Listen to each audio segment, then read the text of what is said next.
Well, shalom everybody, welcome back. Thank you so much for joining me. We are up to page 257 of Rabbi Avigdor Miller's new translation and commentary of the Mesillat Yesharim, the Path of the Just, the classic work in the Jewish world, originally written by Rabbi Moshe Chaim Luzzatto.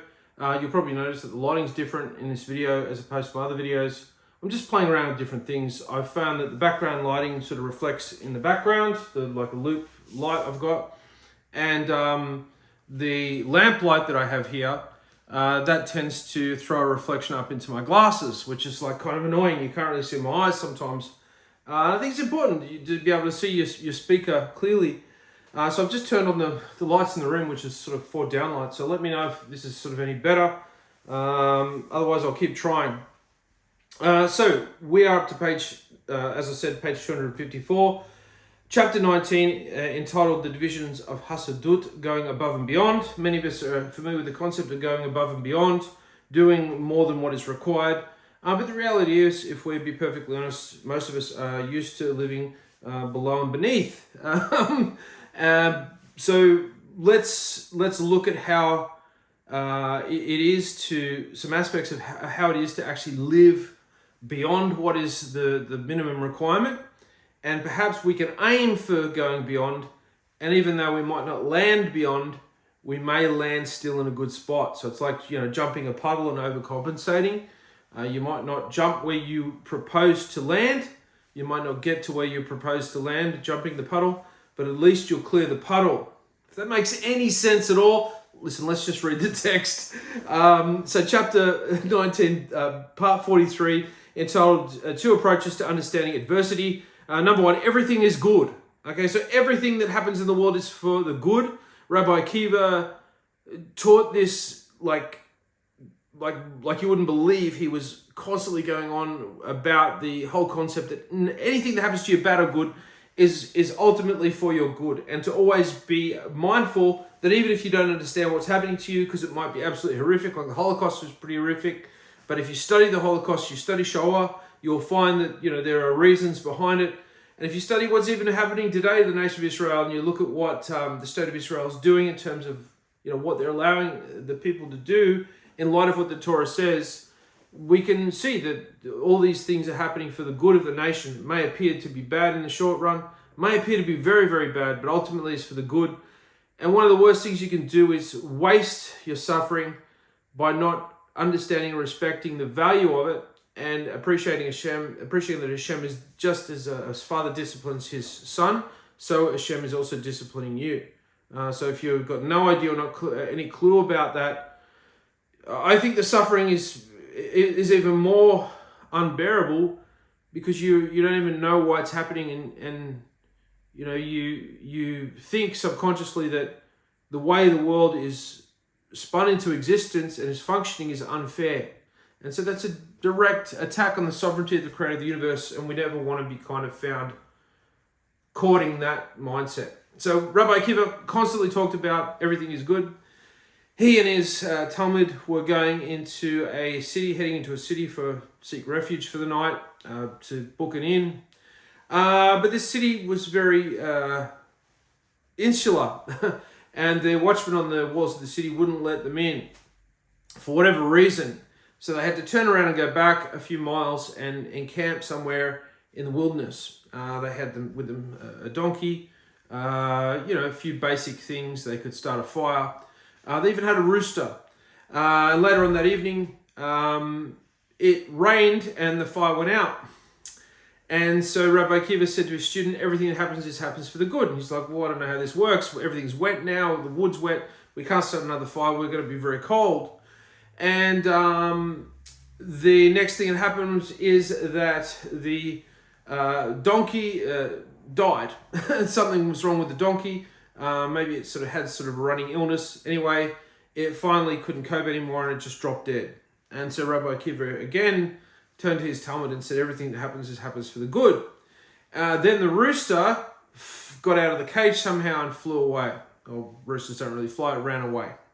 Jumped away. And again, he reiterates and underscores the notion that this seems like a bad thing that has occurred is actually for our good. And so Rabbi Akiva's Talmud is sitting there going, okay, sitting in the dark, freezing, now without a pack animal, now without potential animal to lay eggs or things, something like that. This is bad. Anyway, in the early hours of the morning, while it's still dark, they could hear marching and hoof prints, the sound of horses sort of trundling along the road. And they looked up and they saw a huge Roman army heading toward the city that denied them entry to stay the night. The army laid siege to the city and wiped the city out within the day.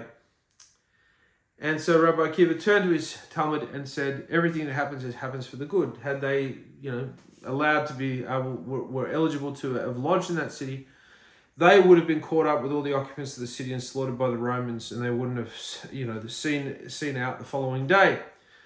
So we have to always remember and keep cognizant of the fact that no matter what happens to you, whether it's good or whether it's bad, all happens for your good. It doesn't mean that we go out of our way to make bad things happen, because whatever happens for our good. Of course, we aim to live our lives in a way that's the best we can.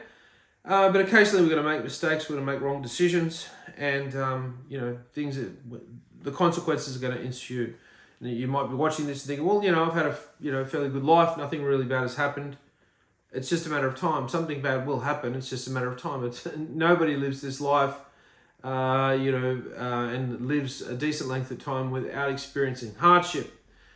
So hardship is ahead of you, and you need to prepare yourself to have the right mindset to allow that hardship to bring about the most benefits that it possibly can. And this is to know that this hardship is Hashem disciplining you, this difficulty, this trial, this suffering is all from Shemayim. We might never know why.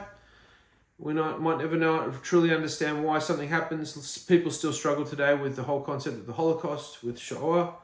And they don't know why it's happened. But when you look at Judaism in Berlin and across Europe, assimilation was at an all-time high. And had it not been for this Nazi uprising and this horrific tragedy of the Holocaust that ensued, within about sort of a decade or two, Judaism, Orthodox Judaism, would have all been but absent, completely void from the earth. And so, like anything, when a hardship comes and something is taken away from you, you're forbidden to do something that you perhaps took for granted. There's nothing more that you want to do than that thing that you have been told that you're forbidden to do. And so, as we can see, the nation of Israel, even after this mass genocide, is still very much present and exists in the world in their capacity as orthodoxy. So it's very important to understand that. The author acknowledges the difficulty of rejoicing in difficulties, so he offers a bit of supportive advice. However, in order that distress and difficulty should not be a barrier to this love of Hashem, a person should put two ideas into his mind.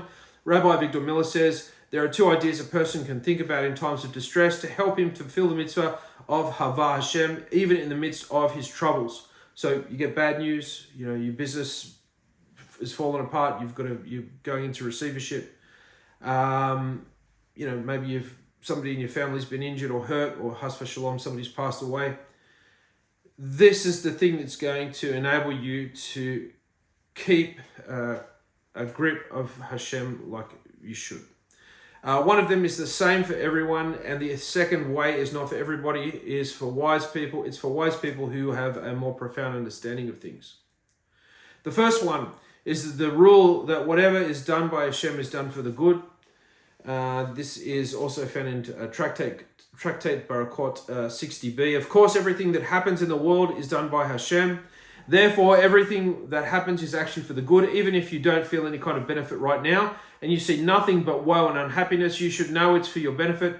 If it's a fundamental principle to know that Hashem is doing something for your best welfare, even if that's a terminal illness. Even if that's a terminal illness. The reason being that many times people have been diagnosed with terminal illness, they have become much better people. You see that film regarding Henry with Harrison Ford, who plays, this sort of vicious Wall Street sort of corporate banking tycoon who gets shot in the head in a general store going in to buy a packet of cigarettes. survives, and due to the injury, he becomes a completely different person, a person that's not interested in power and influence and success and money. He just becomes more of a simple man, somebody who gets a lot of pleasure out of the simple things in life. And so in a sense, his wife and his children, after dealing with the initial shock of hearing that their husband was shot, and he's going to be incapacitated for some time. He survived, which is good, and that he may not be able to return to work for some time. After a while, after he was deemed okay for him to return to work, his workmates kind of made fun of him. But his wife and his children were more joyful than ever because they'd got the father that was originally there before he became corrupt. And so this huge ordeal, this being shot, had a huge positive effect. And so if somebody's diagnosed with an illness that they're never going to recover from, they can get their affairs in order. They can deal with things that perhaps they never would have dealt with. They can forgive people. They can forgive debts, and they can make amends. And invariably they do, because they're frightened of dying, and so they get into a place where they are humbled. And it causes them to, really be grateful for the life that they had before the diagnosis. So there's all sorts of benefits that can occur, and these people end up leaving the world in a really purified state, because having the reality that they're not going to be around for very much longer has really humbled them and caused them to be the person that perhaps, their closest relatives and loved ones have been praying and wishing for, that they would have had happen to them for years prior. It's sad that it has to come to that. The person gets diagnosed with a terminal illness, but there's also a chance the person still sticks around for another couple of decades. So that's how I'm giving you the secret here of how you actually overcome terminal illness, and that is have that terminal illness make you become a better person, a person more in line with the values that Hashem has instilled into the very fabric of the world. And that if man follows the seven principles, the seven universal moral laws, the world will be a much better place to live in. Anyway, I'm digressing. It is analogous to a doctor who has to cut into someone's flesh. Of course it hurts, but he knows that it is for his benefit. Or sometimes he even has to make an amputation in order that the rest of the body should be well and not perish. Although that act seems to be cruel, to cut into him or to cut off a part of his body, actually there's nothing but mercy to help him in the long run. And the patient does not remove his love from the doctor because of that. To the contrary, it is just because of that he continues to love the doctor more when he sees the doctor is saving his life. So that's a sort of a mashal, that's a parable, an analogy of this whole concept of when something bad happens to us, Hashem is pruning us, Hashem is refining us. So we have to burn something off us that is could be cancerous. And so that is not a comfortable experience. It's not a pleasant experience. It's something painful. But if we let it hit us the right way, it will enable us to mature spiritually and draw closer to Hashem than we would have before. It is the same when a person thinks about how everything that Hashem does, he does for the good, whether it is something that happens to his body or to his property. And even though he does not see and does not understand how it is for his benefit, he sees no benefit in the fact that he becomes ill or lost his property. It is certainly for his benefit. So it doesn't matter if you understand why this is happening to you or not, and how it's going to have a long-term effect on you for the good. It doesn't matter whether you understand that or not. But you have to understand that what is happening to you is for your good, whether you understand it or not. Just because you don't understand it doesn't mean that the heavenly realms drop the ball that day pertaining to something concerning you. Nothing happens to us unfairly in Shemayim. Now, certainly things happen unjustly in the world all the time, but with Hashem's bird's eye view, it's not until we have his view on the world, which is a simultaneous view of everything that's ever happened and is ever happening now and will ever happen, It's not until we have this view that we understand the breadth, the length and breadth of all the things that Hashem is actually managing and causing to be perfectly balanced. But from our perspective, when a child is murdered, or a teenager goes on a holiday and backpacks and is taken somewhere and tortured and raped and murdered, we just go, well, how does that work? How can a God be real if this is allowed to exist? Well, we're not privy to all the person's previous Gilgulim, the person's previous transmigrations or incantations of how they've previously come into the world. So there's just no way for us to understand and know what it is Hashem is actually doing. As you think about it, when somebody who engages in the horrific act of being a serial killer, the only real way to actually punish a serial killer that's fair is to have the serial killer be born into the world again and be the victim of another serial killer. Because the person's given amnesia, they think that they're in another life, and they are, for all intents and purposes, they are reborn into the world in another life. Maybe they're a different gender. They don't remember their former life as a serial killer. Maybe they're actually quite a good person in this life, and then at some point in the life, they're accosted and they're reprimanded and eventually killed by another serial killer. And as they're going through the rigors of this torturous ordeal before they leave the world, they're panicked. And they're fearful and they're scared and they're crying out and they're pleading for mercy, and no mercy is given them. And then finally, when they come to the other side of the veil and they stand before Hashem in judgment, Hashem can actually show that he's completely paid this person back for the ill deeds that they have perpetuated upon that other innocent person. So it's a very interesting concept, but it causes me to sidetrack a little bit. I hope you forgive me for my sidetracking. My voice, my words sometimes follow my thoughts, and that's sometimes not a good thing. It's a lot of times not a good thing.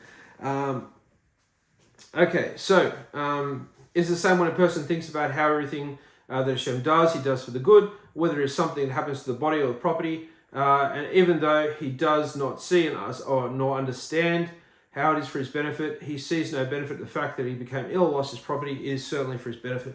Rabbi Avigdor says, of course, the first thing to understand is that nothing happens without Hashem. There is no accidents in the world. Everything is done only by him. That's number one. So there's no accidents in the world. There's no tragedies. There's no things that happen without divine approval. There's no time in the past, in the present, or the future where Hashem ever drops the ball and forgets about you one particular day.